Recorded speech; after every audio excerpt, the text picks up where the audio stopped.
2008 con Basilea, en el 2001 Basilea II, en el 2002 con SOX. ¿Acaso estos modelos, estos marcos de referencia también no hablaban de riesgo? Y me hago una segunda pregunta, ¿ya encontramos la solución?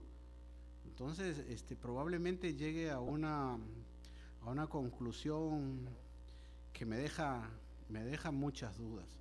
Fue un tema metodológico.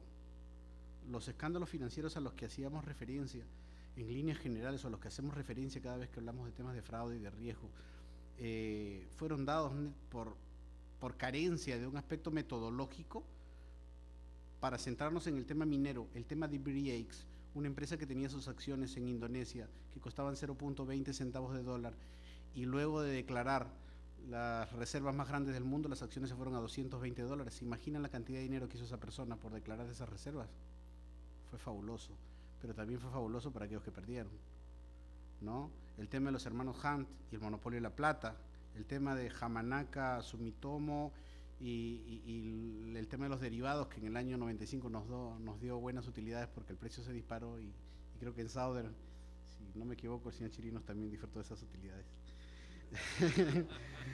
El tema de Mr. Dávila y Codelco, ¿no? O sea, fue un tema bárbaro con los derivados y esos temas fueron un tema metodológico realmente. Es un tema serio donde está, creo yo, hay que analizar el involucramiento de todos aquellos que participan en la cadena de reporte corporativo, desde los ejecutivos, que son los que hicieron las cosas mal, desde los consejos de administración, que no pararon de ver otra cosa que la última línea de los estados financieros, el bottom line, desde los auditores, que solamente se dedicaron a ver saldos antiguos en las partidas conciliatorias y la cuenta 38, qué es lo que tienen, desde los analistas, que dijeron que estos crecimientos eran normales y que esta burbuja no existía, y desde los inversionistas por ambiciosos. Es un tema serio, pero lo quiero mirar desde otro lado, no desde el lado pesimista. Creo que todos nosotros tenemos una gran cantidad de trabajo ahí, sobre todo si aprendemos a analizar las cosas desde este punto de vista. Ahora, esto es lo que vemos de aquí para allá, pero de aquí para adentro, yo creo que es uno de los temas más importantes también en el tema de gestión de riesgo, porque no creo que haya mucho que hacer, excepto temas de preocupación para la alta dirección en algunos aspectos. Okay. En otros aspectos sí, en el sector minero. Basta que analicemos los estados financieros, ya lo acaba de decir el señor Córdoba, cuando habló uno de los rubros, una de las partidas más significativas, el activo fijo, cómo vamos a tratar el material lixiviable, qué vamos a hacer con los resultados acumulados. ¿Dónde está el dinero de la minería? ¿Acaso no está en compras? ¿Acaso no está en contratos? ¿Acaso no está en nómina? ¿Acaso no está en sistemas de información? ¿Y cómo vamos a gestionar esos riesgos? ¿Cuánto de costos ocultos hay en todas estas partidas? ¿Ah? La gestión logística de un Antamina que maneja algo de 100 millones de dólares en inventarios, y las de Sauder, o miles de millones en activos fijos, ¿acaso no es un tema de interés? Y creo que nos puede crear a todos los auditores que tengamos visión para ver esto, y a los consultores también, a plantear modelos de solución para este tipo de cosas, que medidos en términos de presentes pueden ser sumas considerables, que pueden ser beneficiosos para las organizaciones. Creo que es un tema que nos invita a reflexionar y a mirar las cosas desde otro punto de vista. ¿Okay? No quiero excederme de mis comentarios ni en el tiempo que estoy invirtiendo, pero sí es un tema, creo que se complementa con la brillante exposición de nuestros dos expositores, y como ellos dicen, no hay nada mejor que manejar inteligentemente esta gestión de riesgo. Gracias. Muchas gracias, Rafael.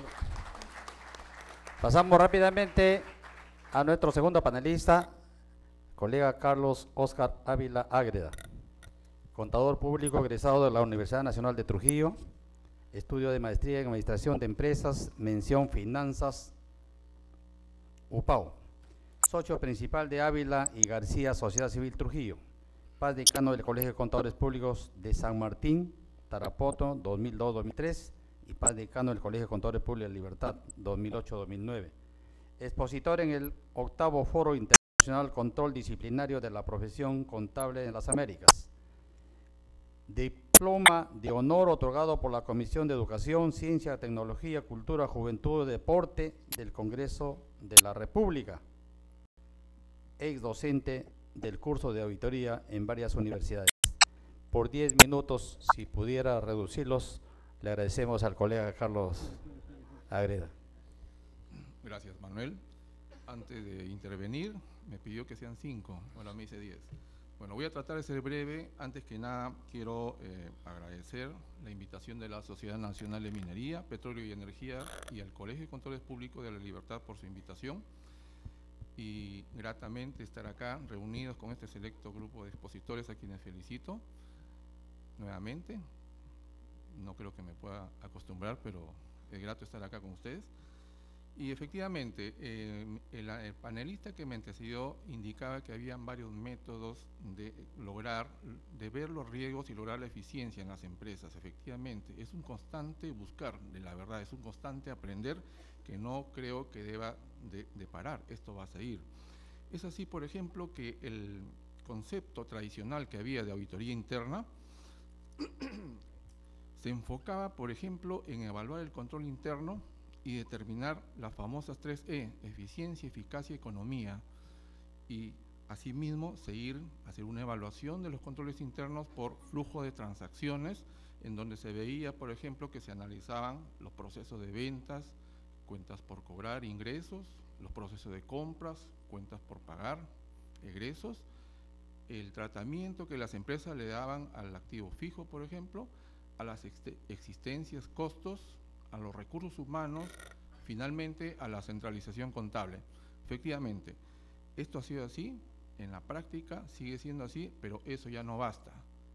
Eso no es suficiente. ¿Por qué? Porque ahora se está centralizando en la determinación de riesgos, en evaluar los riesgos y determinar un valor agregado. Y en esta tarea, auditoría interna, por supuesto, tiene un papel preponderante. Inclusive, el Instituto de Auditores Internos tiene dentro de sus conceptos un término que ha incluido ya hace algunos años, por ejemplo, que dice: ayuda el Departamento de Auditoría Interna a evaluar los objetivos de la empresa, aportando un enfoque sistemático y disciplinado para evaluar y mejorar la eficacia de los procesos de gestión de riesgos, control y gobierno. Efectivamente, aquí también se mencionó también el gobierno corporativo, que en otras palabras es buscar la ética en la aplicación de las normas y lograr los objetivos con eficacia en una empresa. Pero en el tema de los riesgos hay una serie de factores y formas de evaluar los riesgos. Ya lo mencionó Paula y también Juan José en las intervenciones respectivas, y efectivamente, tradicionalmente se evaluaban los riesgos con una eje de coordenadas o plano cartesiano, en donde se evaluaba las probabilidades de frecuencia, aun cuando ni siquiera hubieran sucedido eso antes, y por supuesto el impacto. Poco a poco ha ido dejándose de lado el tema de probabilidades y más importante, más peso tiene el impacto. Y definitivamente en cuanto al impacto, en qué medida la empresa ha tomado acciones para mitigarlos, se determina un nivel de riesgo. Y ese es por el cual la empresa y auditoría interna debe trabajar. Así tenemos que, por ejemplo, cuando se ya evalúa y se cuantifica un riesgo en una empresa, se debe evitar el riesgo en primer lugar, por supuesto, tratar de evitar el riesgo. Si esto no fuera posible por el objeto del negocio, hay que tratar de reducir el riesgo. Finalmente, después de todas estas acciones, hay un valor residual o riesgo residual que le llamó Paula vulnerabilidad, y sobre esto deben tratarse. En el mundo se hizo una encuesta, y esto es interesante, quería transmitirles, una encuesta conducida por Forbes a nombre de Ernst & Young en mayo de 2010, en donde el tema a tratar era: ¿por qué deben transformarse las áreas de auditoría interna? ¿Por qué nos preocupamos? Y el resultado de esta encuesta es la siguiente: el 93% de las compañías creen que una administración de riesgo robusta tiene un impacto positivo en sus resultados a largo plazo. Sin embargo, el 98% de las compañías han solicitado mejorar la cobertura de riesgos a través de auditoría interna. El 91% de compañías cree que la función de auditoría interna tiene un papel importante en su administración de riesgo general. El 84% de las compañías han solicitado mejorar la función de auditoría interna con el mismo o menor costo. sigue bajando el porcentaje. El 46% de las compañías creen que auditoría interna ayuda a su organización a alcanzar sus objetivos. Es decir, nos preguntamos, ¿y el otro 54% cree que no lo hace entonces? Por lo tanto, ¿no? Todo esto nos conduce, pues, a concluir de que efectivamente se necesita una transformación de las acciones de auditoría interna, sobre todo teniendo como objetivo cómo mitigar, cómo enfrentar los riesgos que se presentan en la empresa. Y ahora con mayor razón con la aplicación de las NIF en las empresas, que como ya se expuso anteriormente, es muy importante y auditoría interna debe ser protagonista para enfrentar. Finalmente, quiero agradecer, y estoy seguro que este evento, este simposio, es un tema motivador por la calidad de los expositores que nos han visitado. Es un tema motivador, decía, para que en nuestro Colegio de Contadores y en Trujillo sobre todo, hayan más cursos, más eventos, programas de capacitación con más horas de duración. Muchas gracias.